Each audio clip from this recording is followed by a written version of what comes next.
Today I continue our series of khutbahs on the story of Adam alayhi salam as told in Surah Al-A'raf. And the focus of my khutbah today is going to be the 12th ayah. But before I go to it, I want to share some other mini stories with you and kind of build up to what I'd like to share with you about this 12th ayah of the surah. The fundamental reason that many people of Quraysh, especially the elite, the leaders of Quraysh, the very wealthy and the politically influential, their primary reason for rejecting the Prophet ﷺ was that he did not belong in the elite class. He was not from their class. They actually later on even said, well, لَوْلَا نُزِلَ هَذَا الْقُرْآنَ عَلَى رَجُلٍ مِّنَ الْقَرْيَتَيْنِ عَظِيمٍ. Quran even revealed this rationale of theirs. How come this Quran didn't come down on one of the two great men from the two towns? One of the men from the two great towns. And by the great towns they mean Taif and Makkah. Those were the two economic capitals of the time. So if he was a millionaire and he was politically influential, then people are already used to listening to him. But I mean, he's not a tribe leader. He doesn't have massive wealth under his name. On top of that, his ancestors, the ones that used to have influence, save his uncle, all of them have passed away. So I mean, back in the day, your family was your influence, your connections. And the people of influence of his family have already passed away. Alayhi salatu wasalam. So they're like, I mean, he doesn't really have much clout behind him. He doesn't have much of a, that kind of an influence in society. So there's no way we can accept a message coming from him and accept him as a leader. This is actually a similar, even along with that, you find other prophets, they would be told, their criticism would be, well, I would listen to you because you are, and sometimes Allah would send prophets from the leadership. And then they would come and say, well, the people around you are aradiluna badi ar-ra'i. We notice that the people that accept your message are like homeless people, poor people, farmers, street workers. I'm a governor, I'm a millionaire, I can't be associated having dinner with the janitor. Can you meet me in my place? I'll talk to you separately because I don't want to mix with these people. So the idea was that they are above a certain class of people, that's why they can't accept this message. Or they can't be seen associating with people that they consider lower than themselves, Then if you go even in different other places in the Quran, the idea of rejecting someone, rejecting the message of truth because of who someone is. Even Musa alayhi salam, who was raised as royalty, as a matter of fact, he was raised as a prince. And one of the criticisms that Fir'aun made of him was, you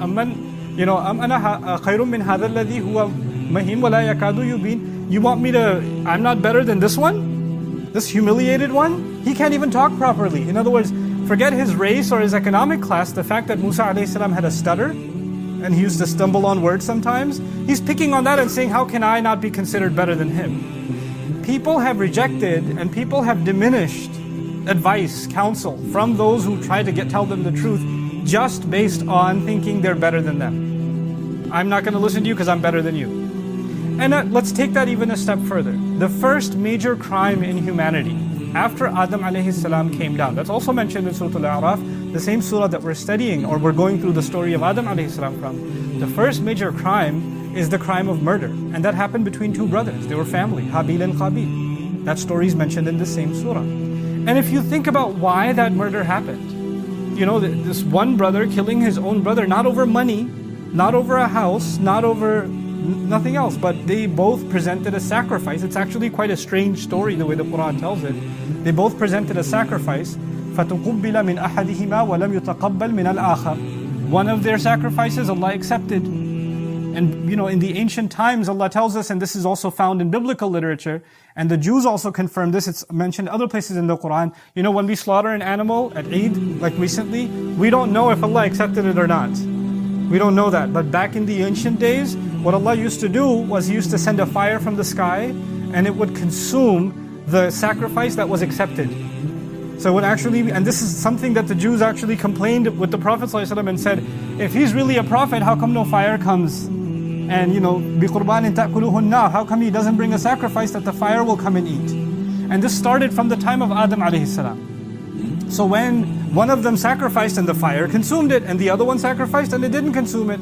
Now, this was not a matter of money, this was not a matter of status or power, it was just One's worship was accepted and the other wasn't, and this was enough for one of them to say, I'm going to kill you. Which doesn't, to you and me, doesn't make any sense. Why would that happen? But I'm sharing all of these events with you because they go back to one single event. And that single event is the story of Adam alayhi salam. When Iblis refused to do sajda, when he refused to do sajda, Allah asked him, why would you do such a thing? Why would you do it? And he, of course, you know the famous story of one version of it or another you might be familiar with. He responds in this 12th ayah, Ana khayrun minhu. I'm better than him. His number one reason is, I'm better than him. But if he just says, I'm better than him, that's not enough. You have to qualify what makes you better. So he gives his own rationale. And notice his rationale will not have anything to do with his accomplishments and everything he's done for Allah and his history and none of it. His rationale was, خَلَقْتَنِي مِن نَارٍ وَخَلَقْتَهُ مِن طِينٍ. You made me from fire. You made him from dirt. Obviously I'm better than him. I'm made of better material than he is. Now the thing is, Allah Azza wa Jal made you, He made me. He made Iblis, He made the jinn, He made the human beings, He made the angels. And Allah Azza wa Jal decides who's better and who's worse. But when you and I forget that all of us are Allah's creation, and our focus is comparing ourselves to others, then you're always thinking about who's better and who's worse. And that's what Iblis wants. Iblis wants us to forget that we are all equally creation of Allah. And he wants us to be like him, where his entire obsession is comparing himself to another creation. This idea of comparison consumes him. And he wants humanity to be consumed with that idea. Comparing yourself all the time with someone else. And it's not just about race. It's not just about he's made of fire and I'm made of clay. It could be I graduated from this university, they only graduated from that university. I have this degree, they only have that degree. I have this job, they only have that job. That guy, he's a taxi driver. Huh. This one, you want me to, and sometimes you have, for example, a good family proposal comes for your daughter or comes for your son, and you say, yeah, but their father's he runs a grocery store. Or he's a taxi driver. Oh, this guy, his brother's a truck driver. You want me to marry among truck drivers? Like you look at their job and you say, we're better than them because of the job that they do. Or you look at them, of course the more obvious ones are what kind of, Iblis said he's made of clay. We then distinguish between different kinds of clay. Or you seriously you think I'm going to marry my child to someone from this country? Or this region? Or this race? Or this skin color? Have you even seen them? My kid with them? This idea of us comparing. And I'm bringing up the example of marriage, but it's not reduced to marriage. It's actually in all walks of life. And everything that we do, if there's something in our head which is making us compare ourselves to someone else and establish some sort of superiority. For some people, they're obsessed with their appearance. And so when they see someone else with lesser appearance, then immediately they size them up. Well, I'm a 9, they're more like a 4. So they don't really add up. And then this idea of constant comparison, then it starts shaping your thoughts and what you do with your life. And what your priorities are. All of that changes because now shaitan has been able to successfully make you obsessed with comparison. That thing that was so powerful that even obeying Allah disappeared because he's too consumed with that comparison. Even when Allah spoke to him directly and said, what prevented you? Explain yourself. Allah tasjuda idh amartuk. That you wouldn't do sajda when I commanded you. And he's so consumed with that, instead of apologizing, instead of recognizing that he's disobeyed Allah, he's still so consumed with that comparison. I am better than him. You made me from fire. You made him from clay. Even though he recognizes Allah made. He says, well, you made, but you must have made me better. Clearly I'm better. And by the way, some people get this disease. And this disease afflicts Muslims. According to a lesson in Surah Al-Kahf, this particular disease I'm about to mention to you afflicts Muslims. Some people in their head have, if Allah has given you more, that must mean He loves you more. If Allah gave you better looks, if Allah gave you money, if Allah gave you fame, if Allah gave you knowledge, if Allah gave you ability that He didn't give other people, some children or some men and women have an ability, for example, to memorize the Quran. Other people don't. Other people, no matter how hard they try, they can't do it. But the one who has the ability to memorize and the one who doesn't starts thinking to themselves, Allah must think I'm better. That's why He gave me that talent. That's why He gave me that skill. Allah must think that I'm somehow more worthy of the success I have in business. He must think I'm more worthy because He made me look this way. My siblings don't look this way. So He must think I'm more worthy. So now you start assuming that Allah Himself declared that you're better, that you are somehow superior because of what you've been given in this life. And people who have that in their head, just remind yourselves what happened to the gardener in Surah Al-Kahf. Allah takes it all away just to remind you, you're not special. You're just being given a gift. And as a matter of fact, these things that we think make us better than others, for example, I'll give you two examples, strength and beauty, for example. Strength and beauty are something that can be God-given. You may not have any control over it. And yet, these two things that we consider a blessing, you find in the stories of Yusuf alayhi salam and Musa alayhi salam, those two things are the things that got them in trouble. What you thought was a blessing actually turns into your biggest trial. Right? So, just because Allah gave you something, gave you a gift, it doesn't make you better than anybody else. But then there's even a further step. And that further step is, you and I are actually supposed to compare each other. There is a level of, in our deen, وَفِي ذَلِكَ فَلْيَتَنَافَسِ الْمُتَنَافِسُونَ. People are supposed to compete with each other. It is supposed to happen. And competition is actually a natural thing. As a matter of fact, you wouldn't succeed in your business if you didn't compete. It just wouldn't happen. If your pizza place is not better than the other guy, you're not going to get customers. So you have to compete with others. If you're not the best at whatever job you're applying for, you're not going to get the job. You have to compete with others. So on the one hand, there's a kind of comparison that's condemned, that's being like the devil. And then on the other hand, Allah naturally made comparison a part of life. So what kind of comparison and what kind of competition is okay and what kind of competition is not okay? When you and I compete based on effort, and that's the key thing, when you and I compete based on effort, not to establish I'm more superior, I'm better, or I'm whatever, but actually just for yourself, to do your very best, you're competing. And your ultimate comparison and your ultimate competition is actually against your own self, not with anybody else. You don't even concern yourself with anybody else. Those of you that own businesses, if you want to have a Quran mindset in your business, other people that don't have a Quran mindset, they say, what's our competitor doing? What are they selling? What are they working on? When's their sale happening? Let's do our sale one day before their sale. You're always thinking about your competitor and what they're doing, and then you make your decisions. But if you have the right product, if you know that you're doing your very best, and you know you're the best at something, you don't look at the competition. You just do what you do. You're just consumed within yourself. And this is actually what Allah Azza wa Jalla describes in Surah An-Nisa. وَلَا تَتَمَنَّوْا مَا فَضَّلَ اللَّهُ بِهِ بَعْضَكُمْ عَلَى بَعْضٍ. Don't wish for what Allah has given as a preference to some over others. Some people have an advantage. Their business might be in a better location. They might have a better financial advantage. They might have some other things. That's fine. You focus on what you need to focus on. The crazy thing about this unhealthy comparison? This unhealthy comparison can make its way not just in business, not just in family life or marital relations and things like that. It can even make its way into religious matters. You can have in one city a couple of masajid, and one masjid had a program, and they're like, oh, we have to do a bigger program. They had a fundraiser. They raised how much? Oh, we gotta raise more than them. We gotta beat them. How are they expanding before we're expanding? You better go attend their fundraiser, find out who attended their fundraiser, because we need to make those guys calls so that next time before they attend theirs, they attend ours, and they write their checks so they have no more checks to write.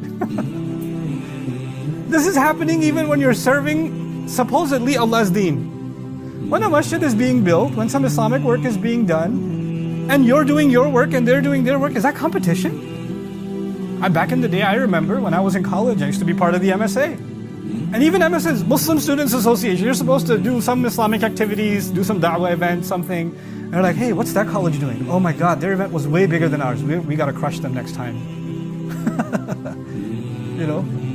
This idea of ana khayrun minhu, competition for good causes is actually healthy. Not to beat someone else, but to actually, when you see someone else do something good, it inspires you and you say, I want to do even better.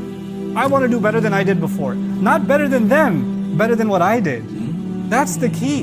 When you see someone else successful, you don't say, I'm going to beat that guy one day. you're going to say, you know, he must have put a lot of work in to get where he got, or she must have put a lot of work in to get where she got. I'm going to put work in and see how far I can get. You compare yourself to yourself. You compare yourself to yourself from yesterday. That is actually the road to progress ahead, instead of consuming yourself with somebody else. And that consumption with someone else will lead to the ugliest of sins. As a matter of fact, if you trace the majority sins in the Quran, kufr, denial of the message, kufr is a sin. But actually kufr is the final product, rejection of the message. I started by saying at the root of it was, we're better than him. We can't listen to him. Fir'aun is saying, I'm better than him. He has a stutter. You know? And then that tied to this, finally I share with you, is the idea of jealousy. Inshallah, in the next session, I'll talk to you about shaitan and where the word shaitan comes from and how we have to learn some things about this enemy of ours. How does he destroy us? This is the first, crime of his, and he wants us to repeat that crime. That first crime. It's not just arrogance. Arrogance is, of course, it's a big part of the equation, and that's coming in the next ayah. But right now, I want you to think, where did arrogance start? Arrogance started when you start obsessing yourself with somebody else. When you start thinking about somebody else. You and I should be thinking, put yourself in that position. If somebody's been honored by Allah, if some man has been chosen, like Rasulullah ﷺ was chosen as a messenger, you know who got really upset? The rabbis of the Israelites got very upset. How come an Arab was chosen? He should have been from the chosen people. He should have been from among us.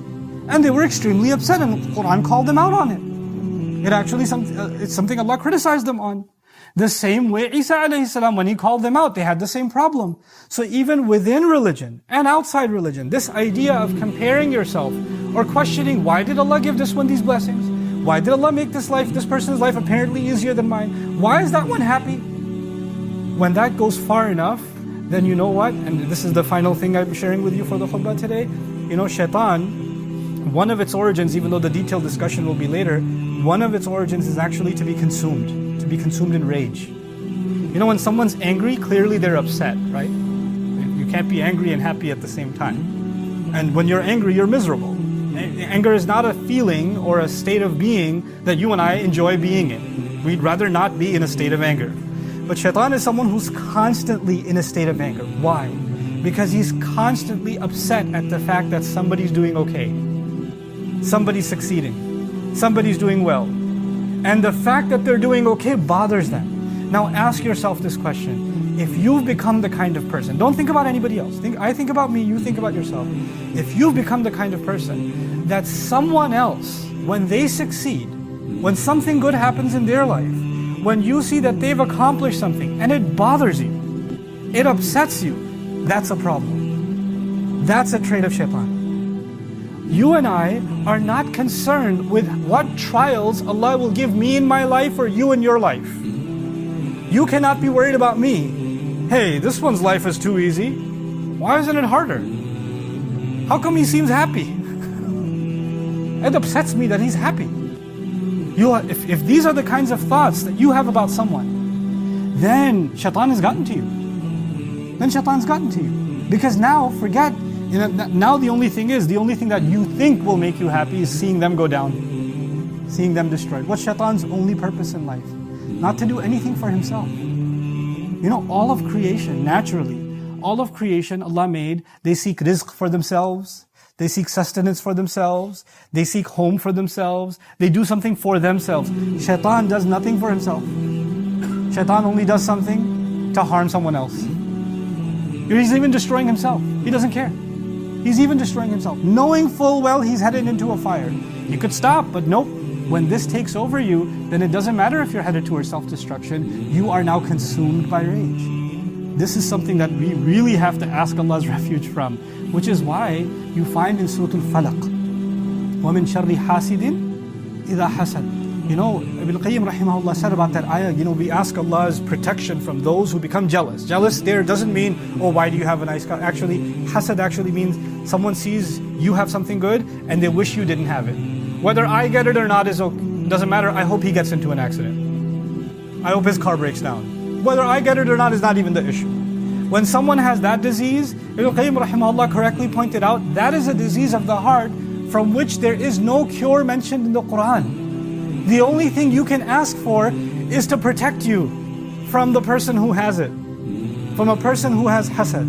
Because at that point, shaitan's taken over. That is the fundamental quality of the shaitan. I ask Allah Azza wa Jal to protect us from that quality, because that is a quality that He will bring into our life over and over and over and over again, wanting us to become like Him. I'll just give you a personal example and I close. I've been saying I'm closing, but I mean it this time.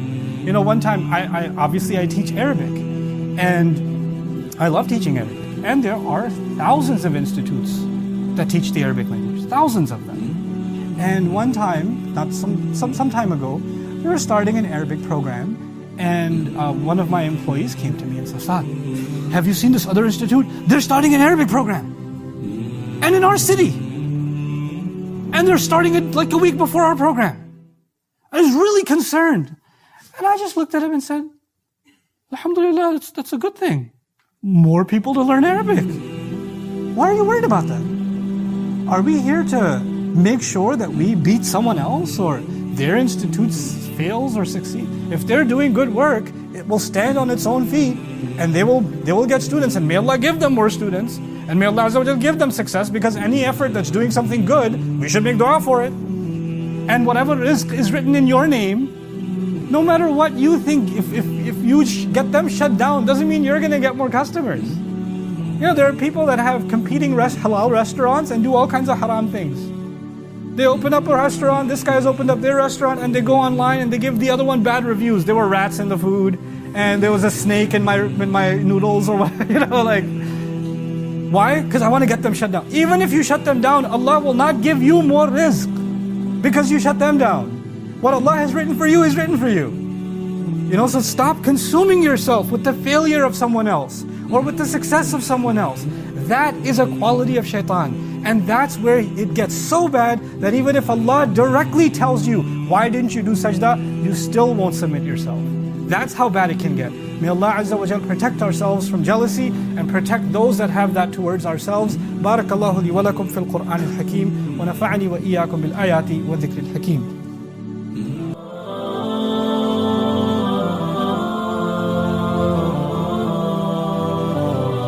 الأرض ميدان نسير